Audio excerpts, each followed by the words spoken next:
It must be said, gaming has come a long way in regards to portraying human emotion. There's something about being literally connected to a given story or plot, pushing forward at your own pace, buttoning through dialogue, or making choices along the way that can make a video game story more powerful than anything else.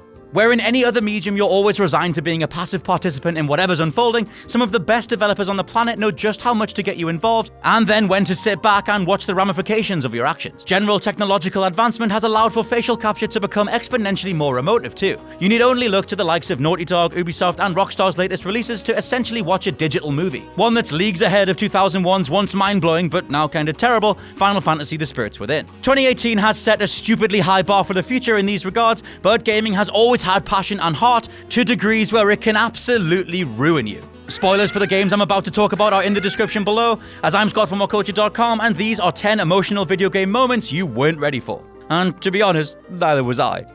Hey, just quickly to pop in before the list actually starts, I just want to talk to you about That Film Theory. If you don't know what that is yet, it's a brand new channel that's going to be about video essays, cinematic experiences, a bit more relaxed approach. Hopefully we'll see you there. You can find the details down below.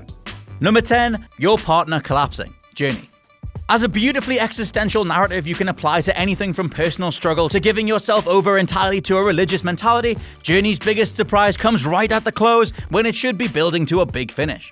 Seeing you and another real-world player battle the elements by courageously pressing onward and upward during a snowstorm, you start to feel the controls and sense of movement become a little more sluggish. Before long, just taking another step is incredibly hard, only for you to look to one side and notice that your partner has collapsed from exhaustion. You then pass not long after, but that moment of the person you've been with for the duration of the game dying is a feeling of genuine loss hardly any games get right. As a note, I have to point out that thankfully this was not the end of the full game, otherwise I doubt any of us would ever have got off the couch again.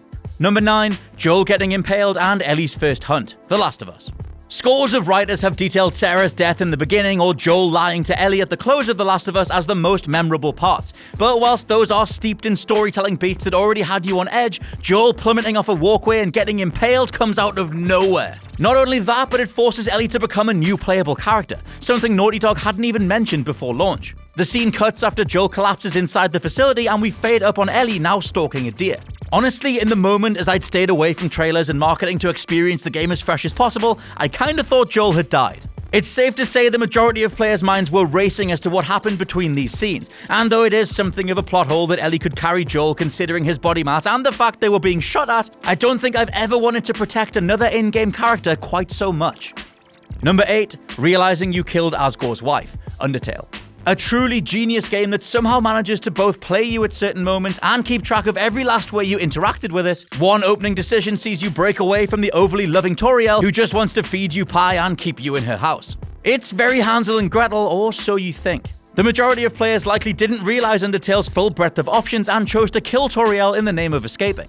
Video games have taught us we're supposed to die or supposed to live at key moments like this, and I totally cut her down too. However, Toriel does eventually get out the way and will let you leave if you'd only give her enough time. Back to the more common option of killing her though, as doing so means repercussions right at the end of the story.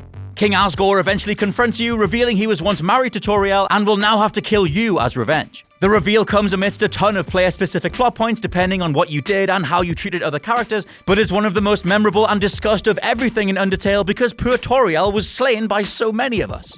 Number 7, The Microwave Tunnel, Metal Gear Solid 4. Emotional doesn't have to mean sad, it can mean arduous, worry-inducing, or perhaps even euphorically celebratory. Metal Gear Solid 4 took all of us on such a gauntlet with its microwave corridor, a chunk of a level where gameplay is reduced to mashing X so that Solid Snake can infiltrate the memory banks of a nefarious AI. The sequence happens in split screen with every other character's situations riding on your success. You're not just mashing a button to get through a corridor, but to save the frickin' world. Once on the other side, Snake collapses before throwing up and forcing himself to keep going. Never before has a game funneled so much of its budget into one exemplary, grueling one-button sequence, but this became a highlight of the entire franchise. Yes, it's even better than the ladder fight. Number 6, Learning to Swim, Brothers: A Tale of Two Sons. Give Joseph Fares more opportunities to develop things. The guy just thinks in such a unique way, his creations deserve eyeballs. Brothers, then, is the Tolkien-esque tale of two brothers from a small village journeying off into the unknown to retrieve a serum for their father. Interestingly, you actually control both brothers simultaneously, their movements and actions split across an analog stick and one button each. Using this setup, you get very much accustomed to being in two places at once, interdependently relying on the pair to solve puzzles until one of them perishes at the hands of a demonic spider lady. Because video games. Suddenly, only half of your controller matters and you really feel that loss. Cut to the close of the game and faced with a body of water the younger brother formerly couldn't brave without his sibling, and only using half the controller, you suddenly realize that you have access to the full pad to get across. You're literally playing as the younger brother as he takes on his brethren's life lesson to become an all-round more capable individual. It's honestly one of the coolest ways to portray this idea in entertainment history. Number 5. Dom choosing to sacrifice himself. Gears of War 3. An oldie but a goodie, Dom's death in Gears 3 is the stuff of legend. Now yes, the man is moping around from moment 1 in the story, but you mostly expect him to bite the bucket in the climax or throw himself in the way of a locust talkbow. Instead, in what feels like another suitably over-the-top set piece, suddenly you're beset by too many locusts to take care of. In past games, and even earlier in Gears 3, you just keep plugging away until they subside, but we quickly shift to a cutscene of Dom diving in an oil tanker and shouting to the rest of the crew to run. It's here where everything slips into place. Dom mentions partner Maria as he begins speeding back at full tilt, and we all remember how affecting the scene in Gears 2 already was when he found out that she was already dead. Dom collides with the gas station, Marcus and company leap to safety, and the scene shifts to slow motion as Gary Jules' masterful Mad World plays over the top. Harkening back to Gears 1's original TV ad, you couldn't have written a character out in a better way. Number 4. UC Julia. Firewatch.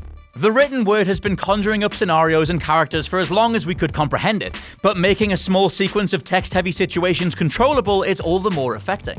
Such is the intro for Firewatch, where you go from the ever-relatable setup of trying to talk to someone on a night out, all the way through the hiccups and enjoyable parts of a relationship, to even burying your first pet together. The text on screen is interspersed with your character making his way through a dense, alienating forest. The text then starts detailing how your partner was diagnosed with onset dementia, and following you spending too much time in bars to drink the problem away, her family has relocated her back to Australia. It's a lot to take in, and it's here where the game starts proper, dropping you into the new position as a Firewatcher, deciding how to take Harry's priorities and prerogatives forward. Number 3. Realizing Jack never escaped that life. Red Dead Redemption 1 and 2. Despite the fact he spends the whole game trying to eradicate his past and move on, Red Dead Redemption's biggest moment is when the law enforcement John Marston is working with decide to kill him anyway. It's doubly sad for son Jack too, as you spend copious amounts of time molding him into someone better. John espouses the positives of living off the land and being a farmer, and you make a point of rustling up some cattle together too. Perhaps Rockstar's most haunting comment on the inevitable pull towards living life as an outlaw, once we jump forward in time and resume life as Jack, it's quickly made apparent that none of these teachings have stuck, and he too is now doomed to a life of morally devoid banditry. On top of this, Rockstar drive the juxtaposition of then and now home by making Jack an incredibly carefree, innocent soul in Red Dead Redemption 2. Watching him leap around excitedly as he picks flowers and learns to fish is crushing, because you know he's only going to repeat the same mistakes as Uncle Arthur and his own father, John Marston. Number 2. Gregory's death. What remains of Edith Finch. None are safe from Giant Sparrow's exploration of what it means to truly live. Spread across a series of characters all meeting their maker in a variety of haphazard ways, eventually you're told the story of Gregory, a small infant child who, when gameplay resumes, sees you playing happily in a bathtub. Surely they're not gonna kill a kid, you think? But they do. The thing that'll really get you is Giant Sparrow's takeaway message being that because Gregory was happy as he passed, maybe that's all we need in life, and what remains of Edith Finch is loaded with a through-line message of life is worth living if you enjoy yourself. A sobering, cerebrally affecting sentiment that propelled this to be many people's best story of 2017. Number 1, and oh god, spoilers for Spider-Man, the death of Aunt May. Oh god, this. It's not just that Aunt May was Peter's only living family member. It's not that many players can easily project the passing of an elderly relative onto Nancy Lenari's innocent, caring performance. It's not even that Yuri Lowenthal's facial capture is so emotional, his very expression will reduce you to tears. No, the thing that really breaks you on a core Spider-Man fiction level is that Aunt May knew all along that Peter was Spider-Man. The knowledge immediately makes you ask a million questions, but the core sentiment is a realization of pure love. Losing this person at a time when this new information could have brought them even closer is heartbreaking and the game's biggest gut punch. And that is my list. Let me know down in the comments below which other incredibly intense emotional moments totally ruined you, and please check out the WhatCulture Gaming Podcast on iTunes, Spotify, and wherever else you can think of. Jules' One Per List t-shirts are available from shop.whatculture.com. I've been Scott from whatculture.com, and I'll catch you soon.